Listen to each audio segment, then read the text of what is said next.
In 1846, in the humid lowlands of Carolina, where the air hung heavy with the scent of cotton and river mud, a young plantation heir made a decision that would have shattered his family name if anyone had known the truth. He was born into comfort, raised beneath tall white columns and crystal chandeliers, taught that the land and the people upon it were his inheritance.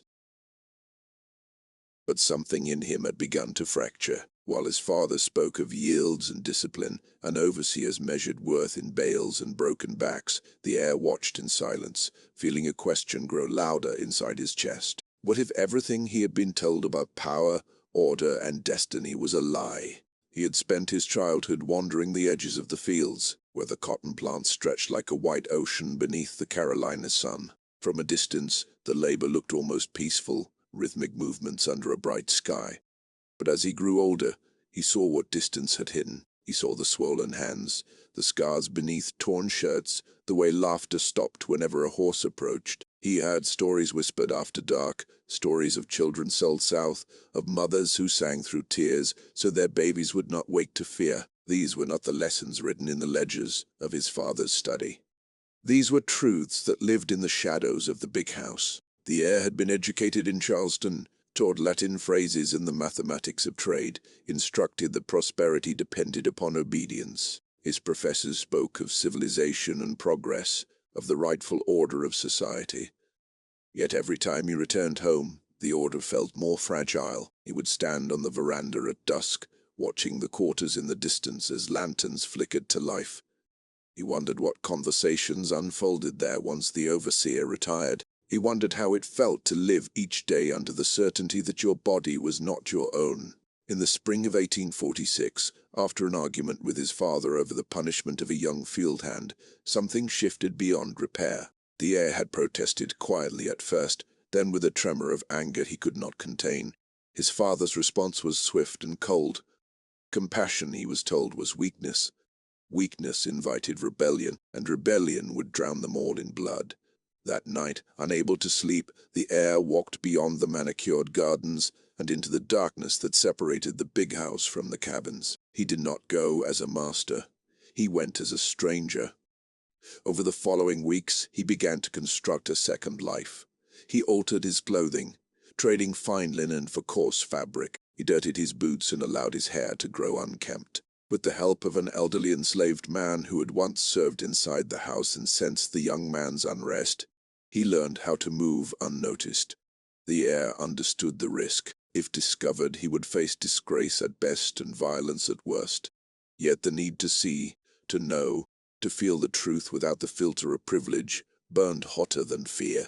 He chose a name that was not his own and began slipping away after midnight, when the plantation lay still beneath the chorus of insects. In the quarters, suspicion greeted him first. Trust did not come easily to those whose survival depended upon caution, but he listened more than he spoke. He carried water, he mended fences, he shared what little food he could without drawing attention. Slowly, guarded glances softened into quiet acknowledgement.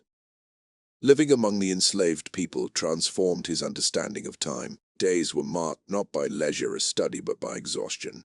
Dawn arrived too soon and the fields demanded relentless motion. The heir felt the weight of the sun on his back, the sting of sweat in his eyes. He learned how quickly strength faded when rest was scarce. He witnessed the subtle acts of resistance that rarely made it into official records.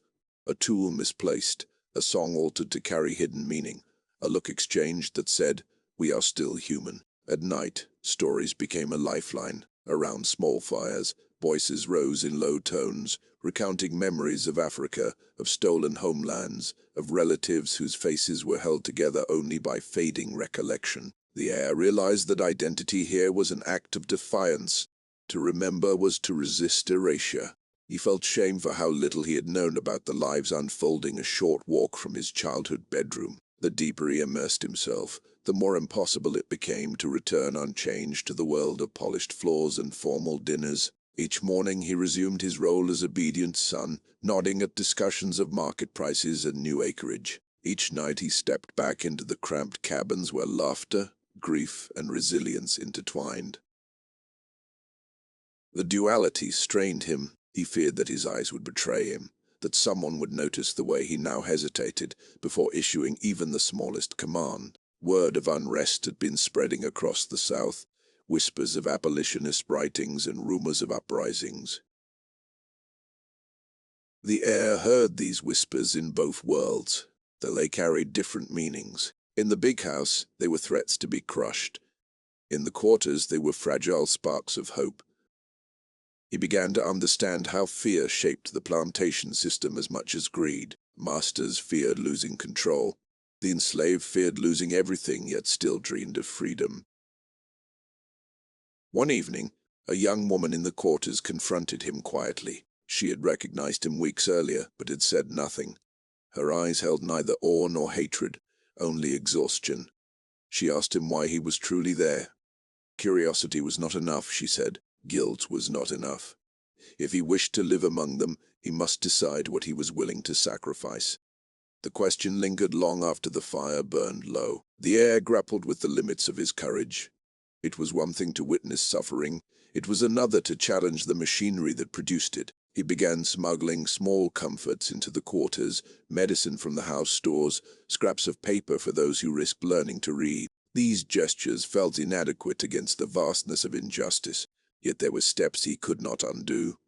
As summer deepened, tension thickened in the air. An overseer grew suspicious of subtle changes in productivity and discipline. Punishments intensified. The heir felt the consequences of his divided loyalties. Every act of kindness risked retaliation against those he wished to help. He saw how systems of oppression thrived by turning even compassion into danger. The turning point came when a planned sale threatened to tear apart a family he had come to know intimately. A father and son were listed separately in the ledger, bound for different buyers. The heir held the book in his hands, ink still wet. For the first time he understood that his inheritance was not land or wealth, but the power to decide the fate of others. The weight of that realization pressed upon him like the Carolina heat before a storm. That night, in the dim glow of a lantern, he made a choice that would alter the trajectory of his life. Whether history would remember him as traitor or ally no longer mattered. What mattered was the faces he had come to know, the stories entrusted to him in whispers, the humanity that refused to be extinguished despite chains and cruelty. The plantation heir who had once believed in order above all else now saw that true order built upon suffering was nothing more than carefully arranged chaos. And as thunder rolled across the Carolina sky, echoing over fields of cotton, the young man stepped fully into the consequences of the truth he had chosen to see. The young heir's immersion into the world of the enslaved deepened, and the distinction between his two lives began to blur. Each morning he returned to the grandeur of the plantation house, where polished floors reflected candlelight, and conversations revolved around profit and appearances. He smiled politely, nodded at discussions of new shipments and market fluctuations, and attended lessons on etiquette and management as if nothing had changed. Yet beneath the surface his mind replayed every moment from the previous night, each glance exchanged, each whispered story, each silent act of endurance he had witnessed. The contrast weighed heavily, a constant pressure between privilege and empathy, between what he was taught to uphold and what he now knew to be true. He began to notice patterns in the lives of those around him in the quarters. The workday started before sunrise, with hands raw from tools and backs spent under the relentless pull of cotton rows. The heat was merciless, the labor ceaseless, yet even in exhaustion, there were small threads of resistance, a misaligned basket, a broken harness, a song sung slightly off-key with hidden meaning.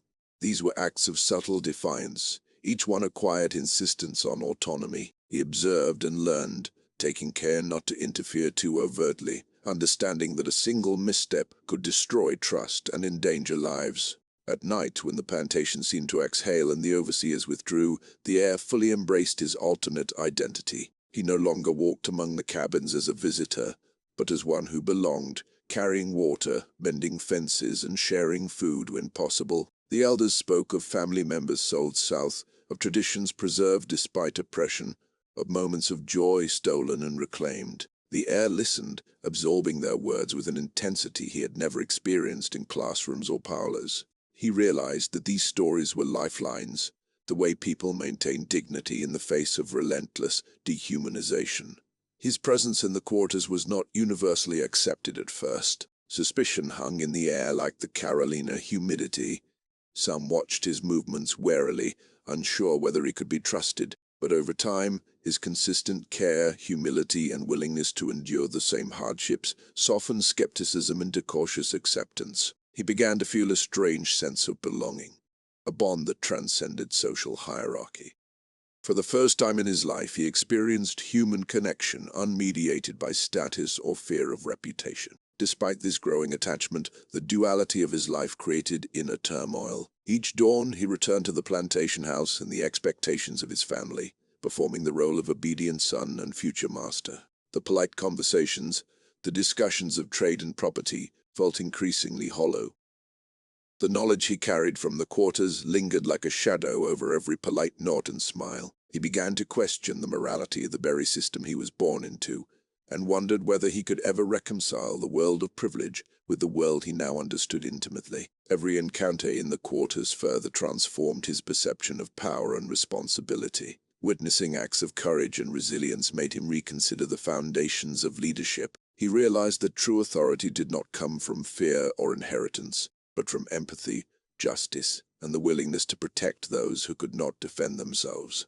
The young heir began to carry not only the burden of secrecy, but the weight of understanding, a comprehension that the prosperity of his family rested on suffering he could no longer ignore. As the weeks passed, he grew more adept at navigating both worlds. He mastered the routines of the fields, earned small measures of trust, and learned the subtle codes of communication among the enslaved. Simultaneously, he perfected the mask required in the big house, concealing the empathy and outrage that now defined his nights. The tension between these two existences intensified, each requiring vigilance, adaptability, and cunning. Ultimately, the heir's journey in this second phase was not only about observation, but transformation.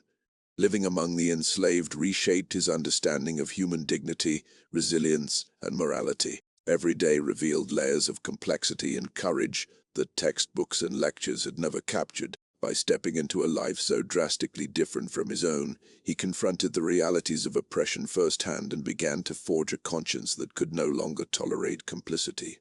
The young heir's connection to the enslaved people grew deeper, and his secret life began to shape his identity in ways he could never have imagined. The routines of the quarters became a rhythm he relied upon, rising before dawn to fetch water, helping prepare simple meals, and walking through the fields under the oppressive Carolina sun, feeling the sting of sweat and dirt on his skin. Each act, no matter how small, drew him further into the reality of those whose labor built his family's fortune.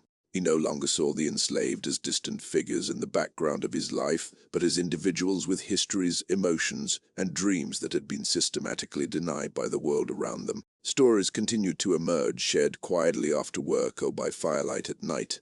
He learned of children stolen from mothers, of families separated by sales, of clandestine acts of education, of secret songs that carried hidden messages. He listened with a growing sense of horror and empathy, realizing how easily the system had erased humanity for the sake of profit. The more he learned, the more he questioned the legitimacy of the plantation itself and the role his family had played in perpetuating suffering. These realizations gnawed at him, creating tension between the life he was expected to lead and the life he had chosen to enter at night. During these nights, he also observed the subtle ways enslaved people preserved their dignity. A mother teaching her child to sing a lullaby that recalled ancestral lands, a man carving words into wood to remember his heritage, a small act of solidarity shared between workers in the fields. Each gesture became a lesson in resilience and courage. The heir began to understand that survival was not just about enduring labor, but about preserving identity, community, and hope. He marveled at their strength, recognizing that the so-called order of the plantation depended on fear and subjugation rather than the moral superiority his family claimed. His growing empathy manifested in small acts of defiance. He started bringing medicine or extra rations from the house, leaving them without announcing himself, and quietly tending to the sick or injured. Each action carried immense risk both for him and for the people he wished to protect. He felt the tension of living in two worlds, daytime heir, nighttime companion, and recognized that discovery could mean ruin or death. Yet the need to act outweighed the danger, and he began to see himself as accountable not just for his own conscience, but for the lives of those he had come to know intimately. In the midst of these nights, he witnessed the human cost of authority and control more clearly than ever before. Overseers punished harshly, often arbitrarily, their cruelty masked as discipline. He saw fear etched on every face, from children to elders, and he realized how deeply the plantation system depended on oppression to maintain wealth. It was a world where small mercies mattered and acts of kindness could ripple quietly through a community otherwise stripped of choice. Over time, bonds formed that could not be undone, a young boy teaching him to navigate the fields without drawing attention, an elder recounting the memory of a lost homeland, a woman sharing a quiet meal and a fleeting smile. All of these connections became anchors for the heir. They reminded him that humanity persisted even in the harshest conditions, and yet he felt the bitter weight of knowing that he could never fully belong to either world. In the plantation house, he was heir, observer, and potential oppressor. In the quarters, he was stranger, helper, and sometimes intruder. As the summer wore on, the heir began to understand how courage and fear coexisted. Every day presented opportunities to learn, to act, and to bear witness. He saw that the enslaved people's survival required constant negotiation with the system, a balance of resistance and compliance that demanded ingenuity and strength he had never encountered in the confines of his privileged upbringing. He learned that even small choices could carry tremendous consequences, and that moral courage sometimes demanded quiet, unseen action rather than grand gestures. By the end of this phase, the heir's perception of justice and humanity had shifted irreversibly. He no longer saw the world through the lens of entitlement and inheritance. Instead, he saw the complex network of lives shaped by oppression and the ways in which compassion, courage, and empathy could challenge it in subtle but profound ways. His nights in the quarters were no longer a secret indulgence but a moral imperative, an attempt to live in alignment with a truth that the plantation's ledger and ledger's lessons had never acknowledged. The young heir's involvement with the enslaved community began to reach a new level of intimacy and consequence, and the boundaries between his two lives blurred more than ever. The days in the big house carried the same routines: careful conversation, attendance of meetings with overseers, and polite acknowledgement of his father's expectations. Yet each night, when he returned to the quarters, he no longer moved as a cautious observer. He moved as someone who had begun to understand the rhythms, the codes, and the unspoken rules of survival. The people around him began to rely on his presence, silently acknowledging that he carried knowledge, resources, and a measure of protection that the world outside could not provide. He had grown adept at reading the subtle signs of danger, the furtive glances from an overseer, the sudden silence in a cabin, or the hidden look of pain in a worker's eye. All became part of his awareness. The heir learned that survival required vigilance, discretion, and humility. No gesture, however well-intentioned, could endanger the community without careful thought. He discovered that leadership in this context was not about authority or command, but about service, trust, and respect. Stories shared in the quiet of the night began to shape his understanding of history and injustice. He learned of rebellions that had been crushed, of laws designed to strip people of identity, and of subtle acts of resistance passed down like fragile treasures. These stories illuminated the resilience and ingenuity of those who lived under oppression. He realized that the world he had been taught to revere was built on a foundation of fear and exploitation, and that his own inheritance had been made possible by countless acts of suffering he had once ignored. As his empathy deepened, he began to take more deliberate action. He smuggled small supplies from the big house, shared knowledge of the plantation routines to help avoid punishment, and offered counsel to those who sought it. The risks multiplied with each act. If caught, he could face his father's wrath, public humiliation, or violent retaliation. Yet the urgency of justice and the bonds he had formed outweighed fear. He saw the small victories and subtle triumphs as essential, understanding that survival and dignity were intertwined. During this period, he also witnessed moments of profound humanity. A mother quietly teaching her child songs from their ancestral land, elders recalling memories of freedom beyond the Atlantic, and clandestine lessons in reading and writing all spoke to a spirit that refused to be extinguished. The heir felt both awe and shame. awe at the resilience of people who had been stripped of nearly everything, and shame at the ease with which he had once accepted his privilege. These experiences forced him to confront not only the immorality of the plantation system, but also his own complicity in the limits of his courage. The dual life began to take a toll on his mind and body. He moved through the day in the polished world of the big house, performing the role of heir, son, and observer, while his nights were consumed with labor, vigilance, and the moral weight of secret involvement. Sleep became fitful, anxiety a constant companion, yet he could not abandon the quarters. Each glance, each story, each small act of resistance reminded him of the humanity that demanded recognition and protection. A pivotal moment came when he witnessed a family being threatened with sale, a fate that would separate parents from children. Holding the ledger in his hands, he felt the absolute weight of power and responsibility. He realized that his family's wealth, his own inheritance, and the social order all depended on the continued subjugation of people whose faces had become familiar, whose stories had become part of him. The moral imperative became undeniable. He could no longer simply observe. He had to act, even in small, careful ways that would make a difference without exposing the community to greater danger. By the end of this section, the young heir was no longer simply living a secret life. He had begun to embody a new understanding of responsibility, empathy, and justice. The contrast between his life in the big house and his nights in the quarters had created a perspective that could not be undone. He had seen the raw consequences of power, the fragility of dignity under oppression, and the courage required to act in the shadows. Every choice, every small gesture became part of a moral calculus that he could not ignore. The seeds of transformation were taking root, and the young heir was beginning to see that his life would never be the same again. The young heir faced the full weight of the choices he had made and the consequences of living between two worlds. The summer of 1846 pressed on with relentless heat, and the rhythms of labor in the fields grew more punishing as cotton matured under the Carolina sun. He moved among the enslaved with increasing confidence, yet every step carried risk. Overseers had grown wary of subtle changes in efficiency and discipline, and whispers of suspicion sometimes reached the quarters. The heir understood that a single mistake could expose him and endanger everyone he had come to know. Fear was constant, yet it was tempered by the growing bonds of trust and the knowledge that he had become indispensable in small but meaningful ways. A crisis emerged when a shipment of new workers arrived, bringing with them families torn from other plantations. Among them was a young boy whose eyes reflected the same curiosity and fear the heir himself had once felt.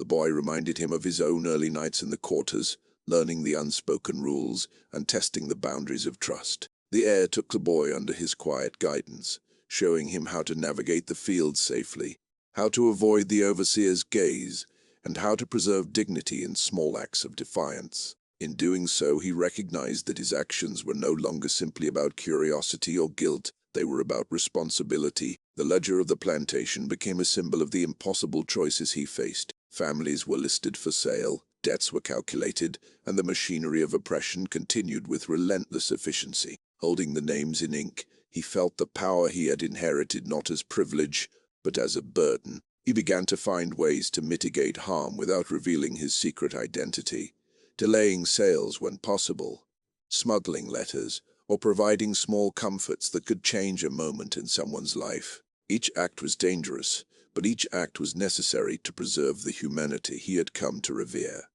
The heir also confronted the emotional toll of dual existence. Returning each morning to the big house, he had to perform the role of obedient son and future master while carrying the weight of knowledge from the quarters. Polished conversations about expansion, profit, and trade felt increasingly hollow. Each smile and nod was layered with tension, a reminder that the world of privilege and inheritance depended entirely on the suffering of others.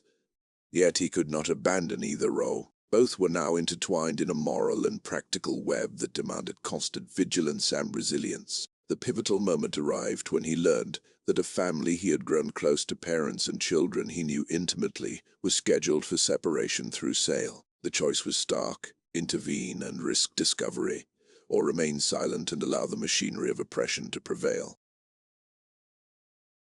That night, by lantern light in the quarters, he weighed every possibility: the faces he had come to know, the stories entrusted to him, and the bonds formed through shared struggle demanded action. He began planning small but deliberate steps to delay the sale, using his knowledge of the house and the routines of the overseers to shield them from immediate harm. Through this, the heir fully realized the cost of privilege and the responsibilities it entailed. He had learned that wealth and status could be instruments of harm or protection, depending entirely on the choices of the individual. The enslaved people around him demonstrated courage and resilience daily, teaching him that moral action often required patience, humility, and discretion rather than grand gestures. Every small success, every preserved family, became a testament to quiet bravery and careful defiance.